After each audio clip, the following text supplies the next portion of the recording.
आज के इस पावन कार्यक्रम में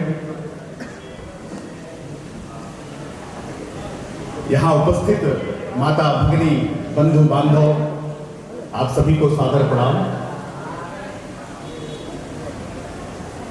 अत्यंत पवित्र कार्य करने वाली संस्था जो माता गायत्री को जाप करती है, उसका आवाहन करती है, ऐसे गायत्री परिवार के सभी वरिष्ठ पदाधिकारी कार्यकर्तागण और विशेष रूप से जो दिया जो युवा इकाई है, दिया नाम से जो देश भर के अंदर युवाओं के मन में आध्यात्मिक चेतना, सामाजिक सांस्कृतिक चेतना के जागरण का कार्य कर रही है, उसका बहुत बहुत आभार कि आज आपने युवा दिवस के पूर्व एक दिन पहले आपने जो एक कार्यक्रम किया है स्वामी विवेकानंद के युवा दिवस को ध्यान में रख करके,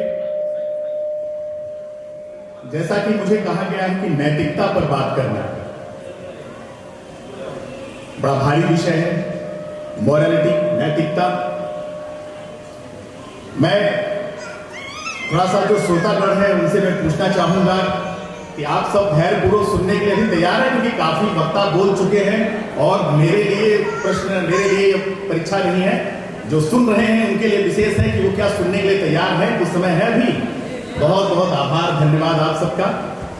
वास्तव में ये गायत्री परिवार के साधकों का ही बल है कि लंबे समय तक बैठना और लंबे लंबे वक्ताओं को, श्रेष्ठ वक्ताओं को सुनना और मेरे जैसे भी एक सामान्य व्यक्ति को भी सुनना, ये आपकी साधना का लिए पुण्य फल है। मित्रों, भारत तो भूमि ही नैतिकता की है। नैतिकता यानी क्या? यानी धर्म। जो धर्म है वही नैतिक है। वो जो महाभारत का युद्ध हुआ वो क्या था? महाभारत के युद्ध में एक तरफ धर्म और अधर्म का ही तो था खेल। तो जो धर्म था वो नैतिक था और जो अधर्म था वो अनैतिक था। और योगीराज श्री कृष्ण ने जब अपने इस धर्म की स्थापना के लिए एक नायक को चुनना हुआ, तो महाभारत का जब आप कहानी सुनते हैं तो उसमें ध्यान में आता है एक से एक महानायक, महारथी हैं। वो भीष्म पितामह जैसा महानायक, वो कर्ण जैसा अत्यंत पराक्रमी व्यक्तित्व, वो गदाधारी भीम जो अपने गदा से पूरी पृथ्वी को भी दो खंड में कर सकने वाला, ऐसे ऐसे महापराक्रमी। लेकिन भगवान श्री कृष्ण ने चुना किसको? वो जो धर्म की स्थापना करनी थी, नैतिकता की स्थापना करनी थी, मॉरलिटी को स्थापित करना था, अधर्म को पराजित करना था, तो भगवान श्री कृष्ण ने चुना अर्जुन को। अर्जुन को ही क्यों चुना? जब अर्जुन के अंदर भ्रम हुआ, जब अर्जुन को एक संदेह हुआ, अर्जुन के अंदर जब मोह माया का जब जागरण हुआ और उसने कहा कि मैं कैसे मैं अपने गांडीव को उठाऊं, अपने इन्हीं परिजनों को, तो भगवान श्री कृष्ण उनको उपदेश देते हैं। लेकिन जो सबसे बड़ी बात कहते हैं कि हे अर्जुन, तूने मुझको नहीं चुना है, मैंने तुझको चुना है। ध्यान रख। क्यों? क्योंकि तू बड़ा भोला है, निस्वार्थी है, तेरे अंदर स्वार्थ नहीं है, तेरे अंदर समर्पण है, पूर्ण समर्पण है। और जिसके अंदर मित्रों पूर्ण समर्पण होता है, भगवान उसी को प्राप्त होते हैं। कैसे? वो जो यज्ञ की समिधा जब होती है, उस यज्ञ की समिधा में पूर्ण समर्पण के भाव से जब आहुति पड़ती है, तब अग्निदेव प्रसन्न होते हैं और तब वो अपने भक्त के लिए मनचाहा वरदान देने के लिए प्रस्तुत होते हैं। क्या चाहिए भगवान को? समर्पण। भगवान श्री कृष्ण ने क्या कहा? समर्पण। तुझे समर्पण करना है। और जिस युवा ने अपने को समर्पित किया देश के लिए, समाज के लिए, माता पिता के लिए, परिवार के लिए, अपने मित्रों के लिए, यह जो पृथ्वी है, यह पृथ्वी जो इतनी सुंदर है, उस सुंदर पृथ्वी की अगर जो मूल इकाई है वह मातृशक्ति के सुरक्षा के लिए जब युवा समर्पित हो जाता है, तो ईश्वर को तो आना ही पड़ेगा, ईश्वर को उसके साथ खड़ा होना ही पड़ेगा।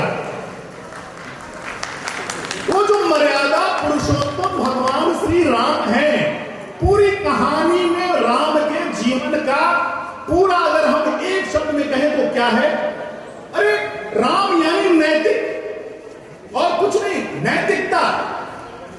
दशरथ ने उनको नहीं कहा कि तुम वन को जाओ, वो एक माता कह रही है।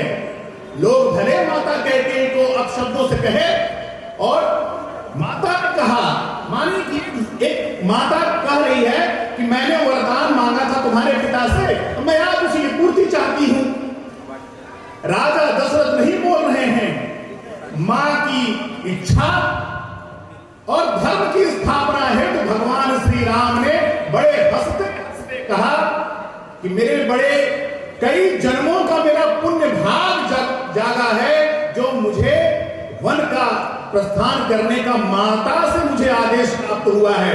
और 14 वर्ष भगवान श्री राम ने जो अपनी लीला इस पृथ्वी पर खेली है, आज पूरा विश्व अगर आलोकित है, प्रकाशित है, आज कोई युवा अगर देश, धर्म, समाज, परिवार के लिए कुछ करना चाहता है, उसके मान बिंदु में माथे का तिलक अगर कोई बनेगा, तो नैतिकता का, धर्म का जो अवलंब है, जो आधार है, वह भगवान श्री राम ही तो है।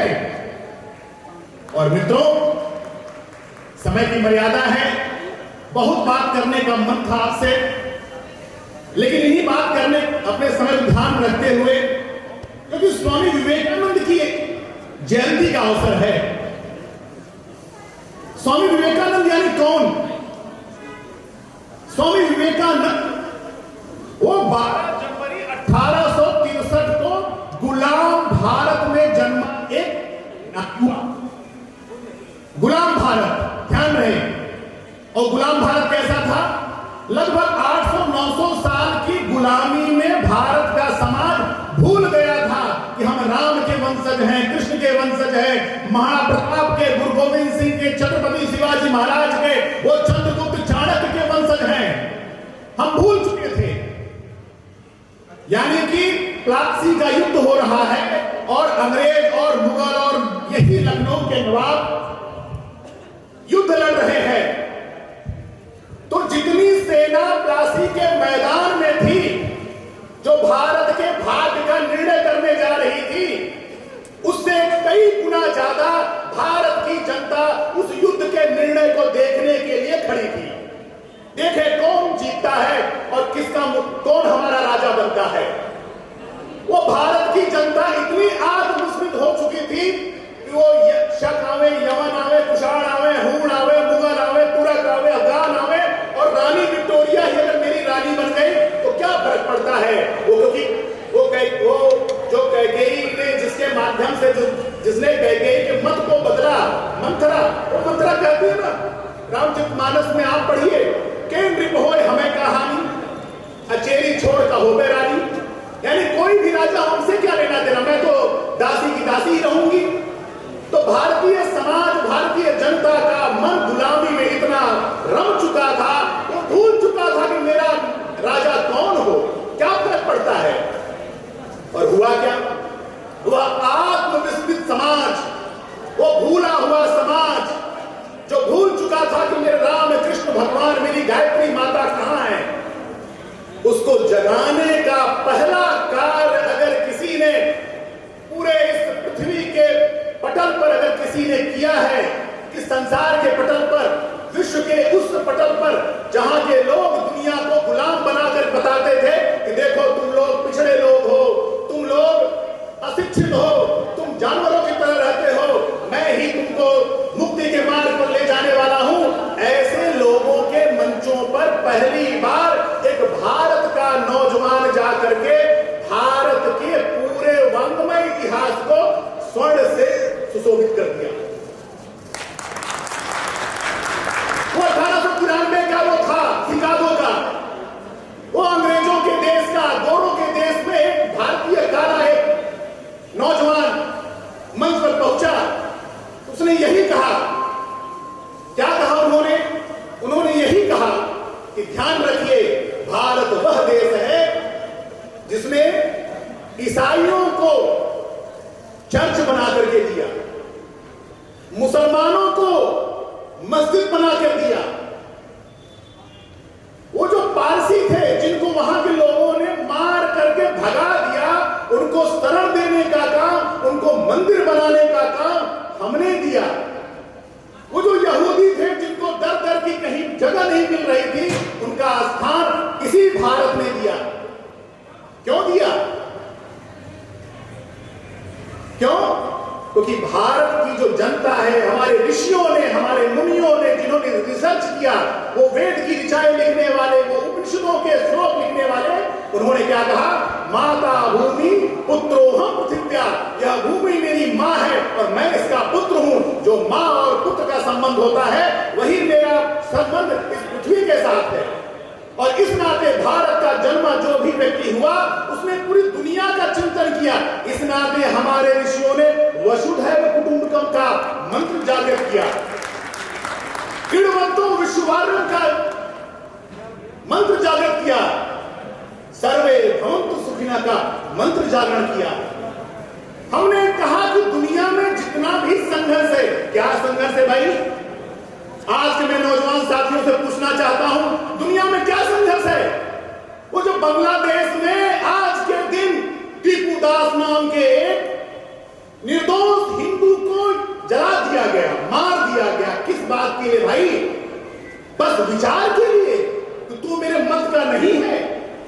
इतनी सी बात, इतनी छोटी बात। अरे तो भारत की वो भूमि है, वो कोई शैव है, वैष्णव है, कबाली है, अघोरी है, नाथ संप्रदाय का सैकड़ों मत मतांतर के लोग हैं। यहां तक कि चार्वाक जैसे लोगों का मत मतांतर के लोग भी इसी भारत में हैं।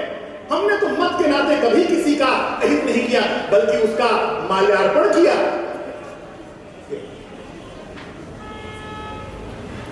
मात्र मत के नाते। तो स्वामी विवेकानंद कहते हैं, एक लाइन हमारे जो हमारे ऋषियों ने दिया है, उस पर ही आप आ जाइए, विश्व की सारी समस्या समाप्त हो सकती है। क्या है? एकम सत विप्राः बहुधा वदन्ति। सत्य एक है, विद्वान लोग इसको अलग अलग भावों से, बातों से व्याख्यायित करते हैं। सत्य एकम सत विप्राः बहुधा वदन्ति। क्या भाई, क्या झगड़ा है हमारा आपका? कोई झगड़ा नहीं है, मैं और तू एक ही रक्त। इस नाते ये जो नैतिकता की बात है, मोरलिटी की बात है, ये हमसे ही है। और गायत्री परिवार ने हम बदलेंगे, युग बदलेगा, यानी कि हमको ही अपने को सुधारना है। कैसे? आज नौजवान साथियों से मैं कहता हूं, भारत की सबसे बड़ी समस्या क्या? भ्रष्टाचार। दुनिया में भी है, वेनेजुएला में, बांग्लादेश में, नेपाल में, बाकी सब जगह भ्रष्टाचार है। अब ये भ्रष्टाचार समाप्त कैसे होगा? तो जो यहाँ युवा लोग बैठे हैं, मैं उनसे आग्रह करूंगा, वो अपने घर जाएं और अपने माता पिता जो सर्विस कर रहे हैं, उनसे बस इतना कहें, पिताजी मेरे घर में भ्रष्टाचार से कमाया पैसा मत लाइए। भ्रष्टाचार समाप्त हो जाए। वो युवा तय कर ले, बच्चा तय कर ले, बालक तय कर ले कि मेरे माता पिता पाप की कमाई घर में नहीं लाएंगे, भ्रष्टाचार समाप्त हो जाएगा। इन्हीं बातों के साथ समय का ध्यान रखते हुए बहुत बहुत आप सबका आभार, धन्यवाद। मैं दिया की टीम को बहुत बहुत साधुवाद देता हूं, उन्होंने मुझे जैसे व्यक्ति को आमंत्रित किया। धन्यवाद। वंदे मातरम। भारत माता की जय।